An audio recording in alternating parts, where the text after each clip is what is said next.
Where'd my dang screwdriver go? Where'd my screwdriver go? Welcome back, folks. Brian Salter with Salter Racing Engines, and today I'm going to show you how to properly time a distributor.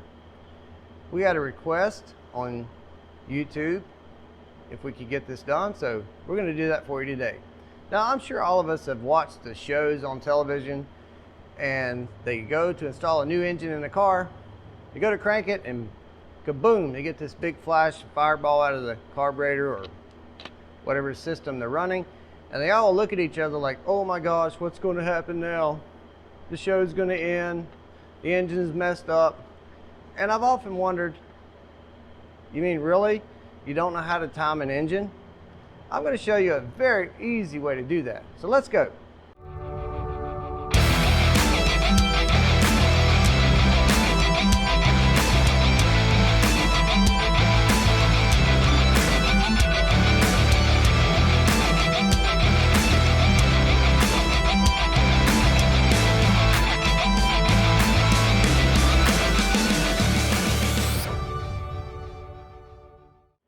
The engine we'll be timing today is a small block Chevy. This particular one is a 383. It makes about 600 horsepower. It's a pump gas street car engine. It's 10.8 to 1 compression. And I did the heads and the cam design and all that. So it's going to be a good driver. It should be very reliable, even to take on some trips. Now, the distributor we're using for this vehicle is an MSD. It has a billet shaft and electronic box, MSD 6AL 2, I believe is the one he's using, with rev limiter and several other options. What I want to show you is the rotor button. The rotor button has an electrode in the top. Keep in mind, before you install your cap, if you have touched this, or even if you hadn't, it's good practice to take a clean rag and wipe that off. The oil off your hands can cause the electricity to follow that oil and possibly prematurely burn that out. So always clean any kind of residue off of that electrode. Secondly, let's talk about how we time an engine. So I want you to pay attention here. I see a lot of people when they time an engine, they want to get the engine at top dead center. But think about it, folks. Have you ever set the timing at 0 degrees, top dead center? Not with a distributor, okay? So that means that when they're timing it at top dead center, they're already way too late. Most timing is set between, depending on the engine design, 28 all the way up to over 40 degrees on some, which means it fires before the piston gets to top dead center. You have 4 strokes: an intake stroke, a compression stroke, a power stroke, and the exhaust stroke. And that spark plug needs to fire on the power stroke as the piston is coming up before top dead center. Remember, the one thing all cars have in common, all engines have in common, from a Ford Pinto to a Lamborghini, is they all run on pump gas. 87, 89, 93, whatever the octane may be, fuel has a set expansion rate, no matter the RPM range, no matter the car quality or who made it. They all got to go to Exxon or Gant or wherever, 7-Eleven, and buy their fuel. So timing has to be adjusted for that. Here's what you need to know. I want you to imagine this rotor button here as it circles around. As the engine's running, the rotor button will rotate. It's called a rotor button. Crankshaft will drive the cam, either with a chain or a belt. The cam spins at half the speed of the crank. Alright, so as that rotor button rolls around like so, the center electrode receives spark from the coil, and it comes out to the end and will jump onto these terminals inside the cap. The center electrode in that cap is what delivers spark to that center electrode, okay? And as this rotates, it's delivering spark to each one of these terminals. Now, each one of these terminals is assigned to a cylinder, okay? Now, When you time an engine, again, if you time this at 0 or top dead center, you're too late. You need to time it early because you have to give the fuel time for expansion, all right? Now watch this. Let's imagine the cap was on there, okay? What I want to have happen is that coil start to fire that terminal when it's in this position. All right, now watch this. I want it to fire about right there as it rotates by. Okay, so the rotor button rotates that way, starts sparking now, and it's delivering the spark as I center up on the electrode, and then it leaves and goes to the next one. Okay, I don't want it to start sparking here and sparking as it leaves. Okay, I don't want it to spark like this, start to spark and leaving. I want it to spark this way, start to spark, and now it's done as I leave. Okay, that's called getting your timing right, and it's called phasing. Now, how do we do that? I want to show you a couple simple tricks that will make timing any V8, 4-cylinder, V6, any engine that has a distributor, and make it easy for you. And it will make you do it exactly right the very first time without risking any fireballs jumping out of the carburetor. And by the way, let me mention, what do fireballs benefit? Well, they can catch your car on fire, burn the car to the ground, possibly hurt you or someone else. And in certain instances, they will damage your carburetor by blowing out power valves and things like that. You don't want any fireballs, especially on a really nice vehicle. So we're going to get this right the first time, and you're going to see me do this non-stop in one take. Okay, here we go. Okay, folks, first I want to show you something. This is called the harmonic balancer. Notice the timing tape. I'm going to rotate the engine using the starter. Do you see the numbers? You got -10 and then 0 and then 10 and so on, 20, 30, 40. All right. Now this mark down here is the TDC mark that we made when we assembled the engine. And don't pay no mind to them rusty pulleys. That's just junk for testing before it goes to the dyno. I'm going to rotate the engine around. All right, this is a MSD distributor tape. And I love to use them because it makes timing the engine so very nice. And the only thing you need to do is make sure you put the right piece of tape on. Now, what do I mean? When you buy these, they come in a pack, and the pack will have various lengths of tape according to the diameter of your balancer. So if you have a 6-inch balancer diameter, they'll have that piece of tape that length in the pack. That's the only thing you have to do other than make sure it's clean and stick it on. And it lasts, well, indefinitely pretty much. A great aid in timing your engine. Okay, now let's move on. Okay, so remember I said there are 4 cycles to an engine. Intake, compression, power, exhaust. And we want to fire that plug on the power stroke. One way to know you're right, I see people pulling spark plugs and spinning it over until they get the push out of the cylinder. But listen, you can be 180 off, which means you can be at the top of the stroke but on the wrong stroke. Watch this. This is our #1 intake valve. This is what I want. I'm going to bump the engine until I see that intake valve open. Right there, okay? When that intake valve starts to close, right there it's closing, now is when I'm looking for my timing tape to come around, and I'm going to stop that crank on about 35 degrees before top dead center. All right, so watch as this happens. Shine it right there. Here we go. Look at there, I'm at about 56 degrees or so. And I'm going to finish it off with a wrench. Just stay right there. Just tell me when I get to 35.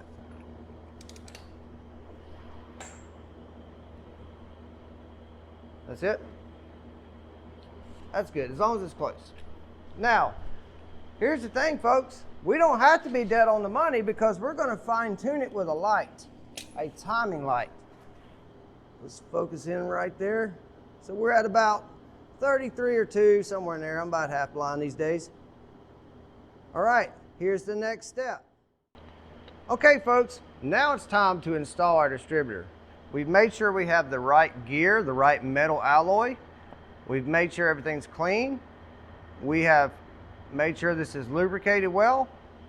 And I know where number 1 terminal is on this cap.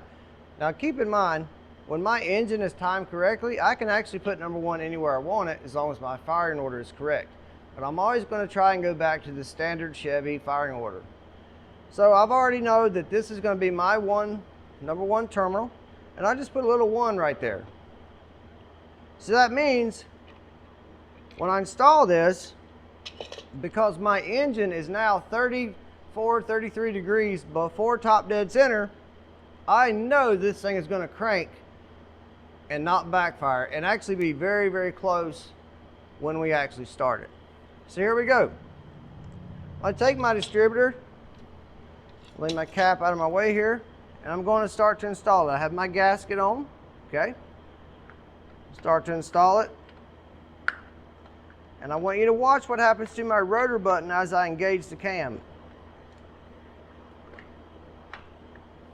Okay, now it is sitting about 2 inches high right now. It won't go down, so I'm going to move it around a little bit, give it a little shake. Don't be afraid to grab that rotor button and give it a little movement. Okay, it's not seating. Look at me. Anybody want to know why? Because my oil pump shaft is not lined up. So I'm now going to go back to my distributor. I'm going to back it up a tooth and drop it back in. Okay? It's not going in because my oil pump shaft is not lined up. And this is what throws everybody off. So what do you do in this situation? The simple thing to do is get a long, in a Chevrolet case, get a long flathead screwdriver. In a Ford case, you would get a long 1/4 inch drive extension with either like an 8mm or whatever size oil pump shaft it has, and rotate the shaft just a little bit to line it up with your distributor. Again, what I want you to notice is focus on the cap. When I pull this out, watch with the cap. See how that cap moves? It's because your gears are cut at an angle. So what we have to understand is when we drop this in the hole, that T-slot right there has to fall into a receiver of the oil pump drive shaft, okay? So we're going to get a screwdriver and turn the shaft so that you can see any kind of trouble we run into. You can see this is not staged. I want you to see this is how it goes, and it'll be dead on the money right when we get it going. So hang on 1 second. All right, folks, sorry for the break. I had to run and grab a long flathead screwdriver to rotate the oil pump shaft. But I want to show you what that is. Let's look down in the hole here, and hopefully you can see that shaft way down in the bottom. You see the little slot it has? That is your oil pump drive shaft, and your distributor drives that shaft, and that's how you have oil pressure. All right, so I'm just going to simply rotate it. Get rid of this light, because I can see it good with my eyeballs.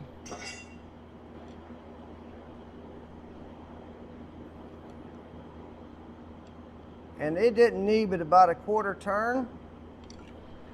All right. Now again, take my distributor. I know where I want to be at the crank angle I'm at right now, which is about 34 degrees. There we go. And hopefully my teeth will engage. And voila, look at that. I'm now sitting flush on the intake manifold. Now we know where my crankshaft is. It is at 34 degrees before, or 33 or 2, somewhere in there, before top dead center, and I'm going to be on number 1. Let's find out. So we're going to set our cap on here. Get that orientated correctly. Okay, bam, there it goes. Now let me rotate this back out of the way.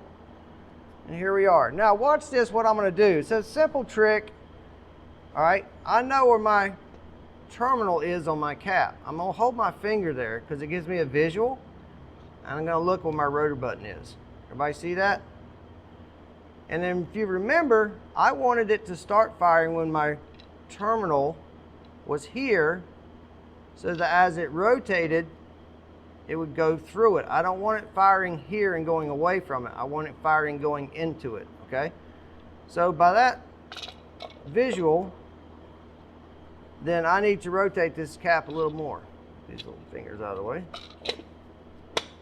All right, so I'm gonna rotate it around about right in there. Let's pull it off and see. And bingo, that's dead on. The cap itself is slightly ahead of the rotor, which is what I want.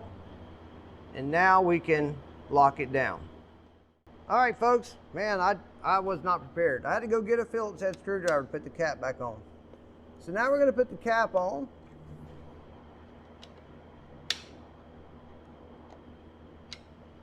All right, and I'm still pretty close to where I was. And again, right now it's not clamped, so we can move this anywhere we want. But our crank and our valve train is in the correct position. The intake was closing, and we stopped it at about 32, 33 degrees before it got to TDC, because that's where we want it to spark.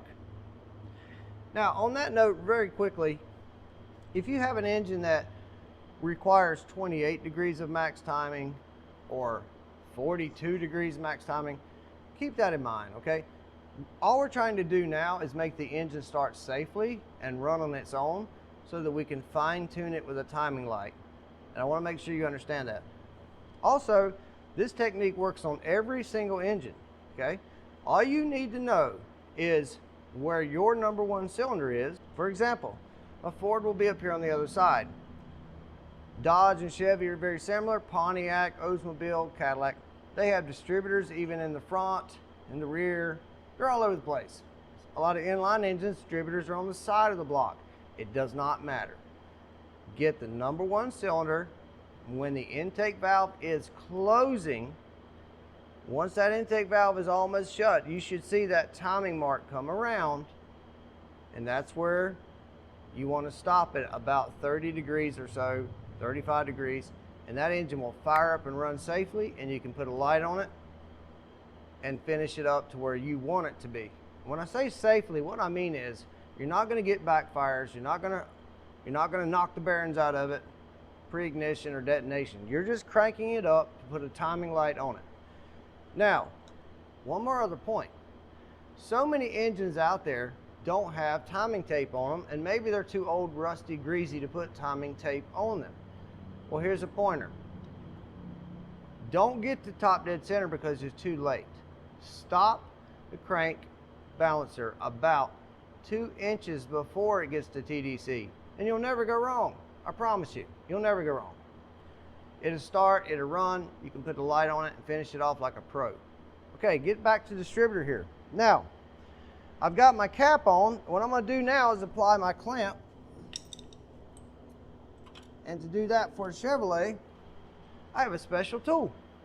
This is called a distributor wrench. All right, I'm just going to lay this down for a moment. I'm going to apply my clamp on here. And you want to make sure that you don't impinge any kind of wires. So I'm going to make sure my wires are out of the way. I don't want to clamp on those and cut them or tear them or damage them in any way. Put a washer on. And I always use grade 8 or ARP on my distributors because I have broken bolts. A lot of the clamps, like a Spectra or something like that, is just cheap. It won't clamp the distributor down. If it's a high RPM racing engine or a high RPM street engine, get a very heavy duty clamp, especially on a Chevrolet, because your oil pump pressure resistance makes it hard to pin down a Chevy distributor when you're turning 8,500 RPMs.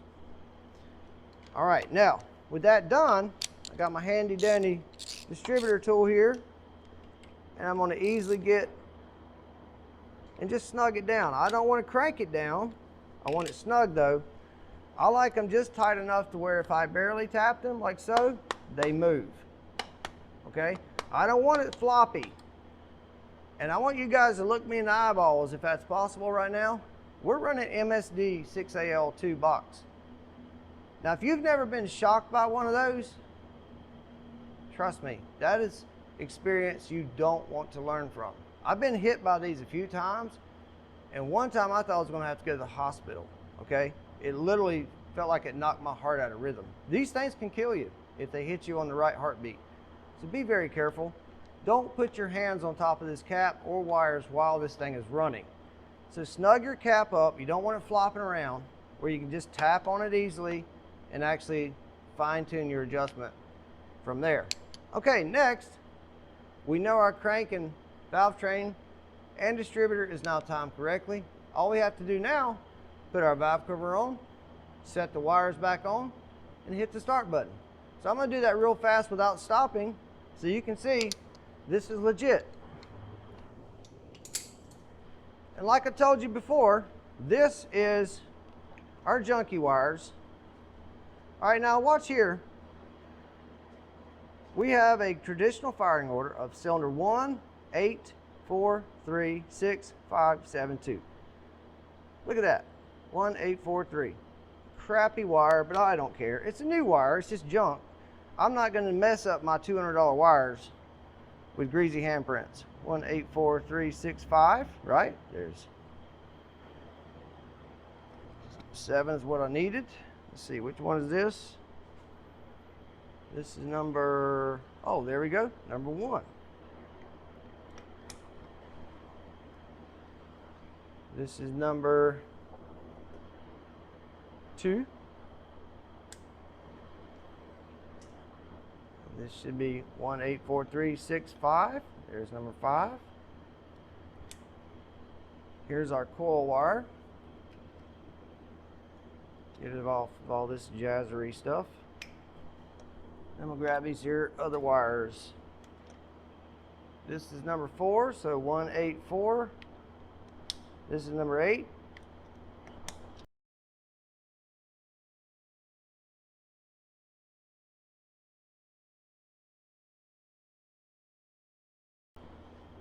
And this should be number 6. There we go. So we got 1, 8, 4, 3, 6, 5, 7, 2, and that's the coil wire. Now, if I did this right, and I should hope I did because I'm teaching you how to do it, this engine should start up and run immediately without any help, except for it hasn't been cranked today at all and it's cold. I'm going to give it 3 or 4 pumps from a carburetor, but without even putting a timing light on it, it should start and run and not blow up in my face. So next step is we got to plug up our ignition. So here's the MSD plug-in. I'm going to get that on right there. Oh, here's a little race tip for you. Always put a zip tie through there, okay? If you're winning the race or leading the race and that comes unplugged, yeah, it hurts your feelings real bad. Ask me how I know. Okay, now we got some headers here. I'm gonna get all this mess out of the way and let's hit the start button. All right, I'm gonna grab a valve cover off the ground and I'm not even gonna bolt it on. I'm just gonna stick it on because all we wanna know is it gonna start and not blow up in our face with a fireball, right? I got everything clear of the flywheel. No wrenches left on the crank. Oh, by the way, don't leave wrenches on the crank. All right, here we go. Let's give her a pump. There's our fuel pump. There's our ignition. Well, I hope I know what I'm doing. Let's find out.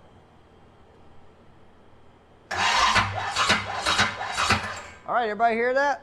That means it's too much timing. I'm going to rotate it to get away from it. Right there. Here we go.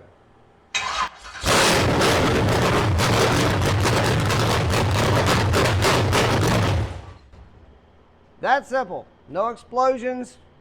I still got my eyebrows.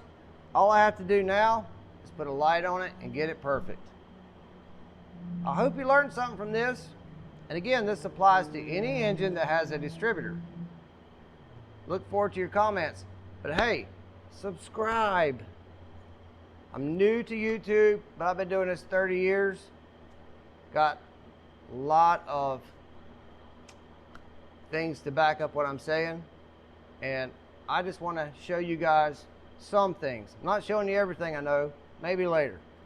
But if I can help you have a better time as you do things like this and more enjoyable time, then that's what it's all about. Some people quit racing or quit street rodding because they're frustrated with engine issues or car issues. If I can help solve that for you, then I'm doing something right. Thank you.